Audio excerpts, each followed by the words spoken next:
How's it going, guys? JP here. Welcome back to another video. So let me tell you guys a little bit about something. So, as I was growing up, I used to love to watch holiday-themed horror movies on the specific holiday they are set. It started with Friday the 13th, oddly enough. When I was in elementary school, anytime there was a Friday the 13th rolling up, I knew that some TV station was holding a Friday the 13th marathon. That's just the way it was back then. It was, 100% set in stone. It wasn't until I was in middle school was the first time when I actually didn't even see one. And it wasn't a marathon, but one of the channels was having Friday the 13th Part 8 on like 3 times in a row. So it wasn't really a marathon of the series, it was just a marathon of Friday the 13th Part 8. And that's really when I seen the decline of it. But when I was a kid, it was all the time. So I used to go to school on that Friday, just counting the time till the, final class let out or the final, bell. And then I would get on the bus and I would be super pumped to come run in the house. I would turn on the TV, find which station was doing the Friday the 13th marathon, and then watch it.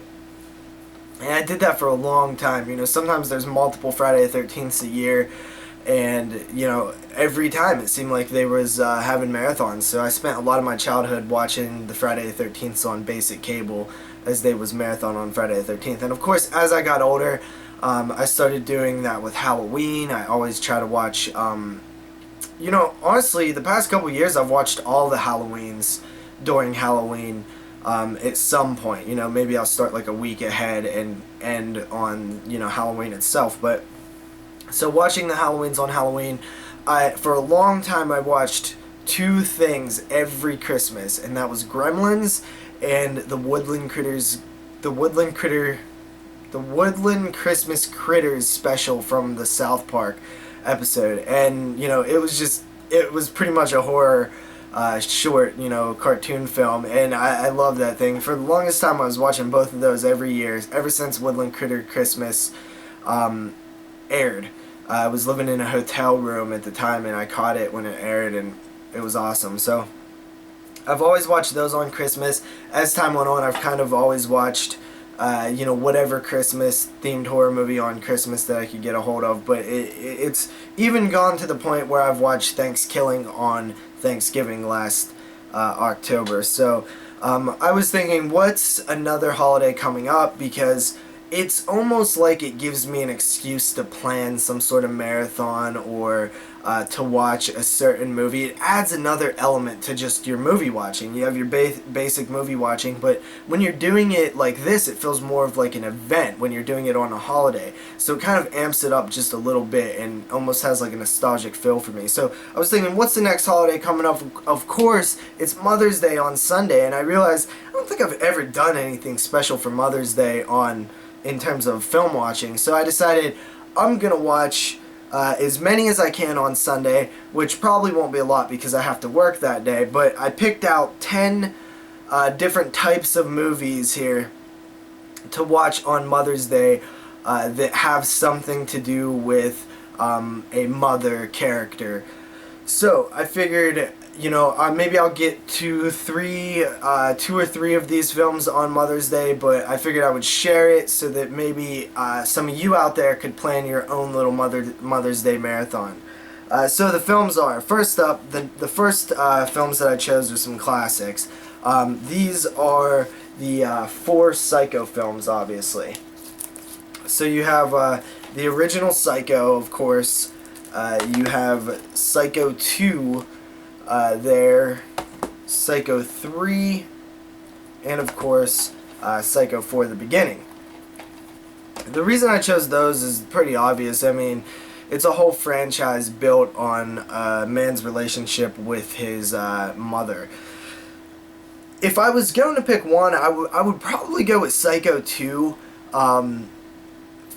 Just because I love the way that one ends, and you're kind of dealing with the mother on sort of a different level, and it's kind of a twist and stuff. So Psycho 2 is probably the one I would go with. I'm definitely not marathoning all 4 Psycho films, but you could really pick any of the 4 and have a good time. It definitely fits the Mother's Day vibe. After that, we have another classic, of course, and that is Friday the 13th. Of course, Betsy Palmer, this one has to be in potential to be watched because, you know, Betsy Palmer, Pamela Voorhees is the ultimate mother in terms of what she will do for her son. Jason is the ultimate mama's boy. The whole entire franchise is based on him killing because what happened to his mother. You know, that's 12 different films. This one definitely fits the mold here. It's the perfect one to kind of watch on Mother's Day, so I might think about squeezing this one in. After that, we have The People Under the Stairs. Now, this actually is getting a new Blu-ray release from Scream Factory, so if you want to hold it off this year, you come back to it next year and watch it on Blu-ray, and I'm sure it'll be awesome. Great cover art on that new release. But The People Under the Stairs is one that you might not think of for a Mother's Day pick right away, but then you start thinking about the crazy mother, the evil stepmother, and it definitely fits. I mean, obviously, when you're dealing with horror, all of these films are not going to be like positivity that you're going to want to watch with your mother, but you might if your mother digs horror movies and stuff. But this is definitely one that should be up for contention because the mother in it is absolutely insane, and this is all about the mother and father. This one actually could go good with Father's Day as well, so maybe we'll save that for the next Father's Day that rolls around. So, People Under the Stairs. After that, you have these two, and these are also some maybe unlikely picks, and that is Hellraiser 1 and 2. So both of the Hellraisers here, the first two, which absolutely are the best two. I love Hellraiser 1 and 2. Hellraiser 2 is better in my opinion, but both of them have one of the most bitchiest mother characters of all time, and of course that is Julia. She is just a terrible human being, and she is that evil stepmother that you know you just hate so much. So this is another perfect one for Mother's Day. Definitely Hellraiser and Hellraiser 2 have the Julia character who is just despicable. So Hellraiser 1 and 2 is another pick there. And then we have sort of the opposite spectrum. We have Cujo, which is a great pick for a empowering mother figure.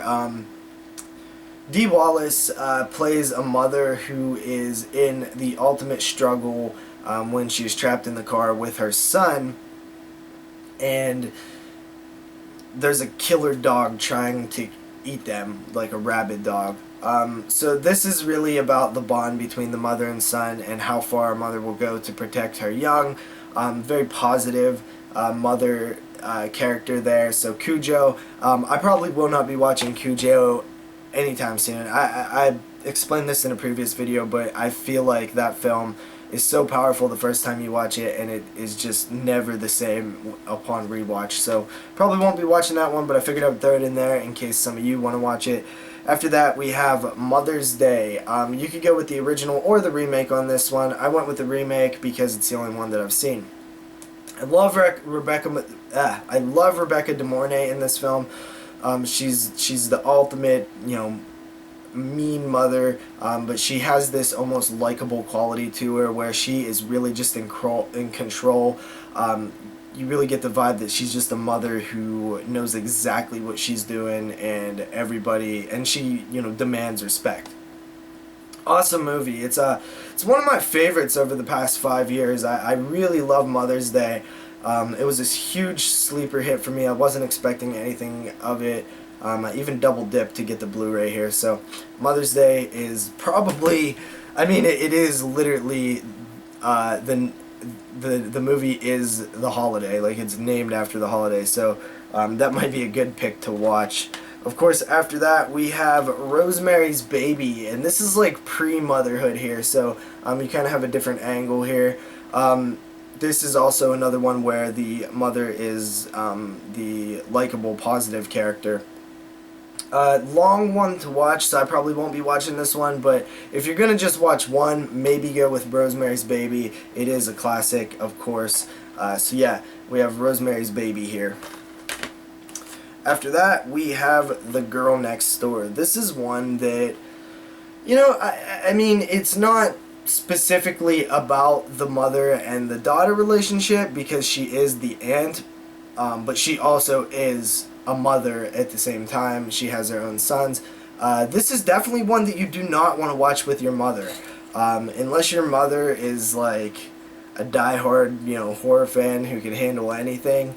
You probably don't want to watch this one with her.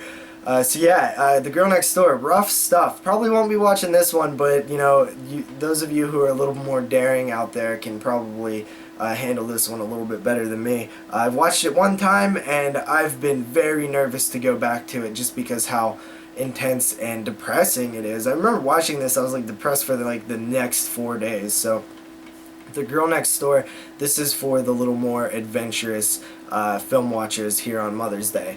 After that, we have sort of a newer one, and that is Grace. This is a film that I want to love so much, and every time I watch it, I just end up liking it because it has problems, and that's really annoying. It's a Paul Solet film, produced by Ariscope, one of the only non-Adam Green productions from Ariscope.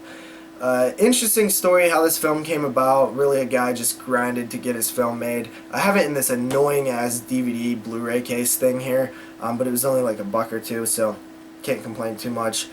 But you know, it's one of those films that it definitely is about the mother and baby bond, and it's actually quite disgusting. It really gets under my skin, and just it's a nauseating film, but definitely a good one. I watched it fairly recently, so I'll probably not go back to this one for a little while, but it is a decent pick for Mother's Day.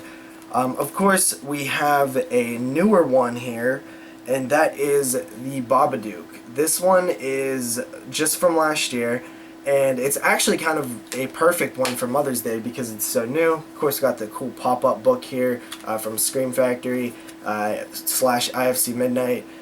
Great, well done movie. It's a film about a complete breakdown of a single mother, and the relationship with her bratty little son. Great stuff here, really good stuff, but you know, it is a bit newer, so some people might not have it in their collection yet, but I do, even if you want to rent it, I do recommend it. It's definitely a solid film.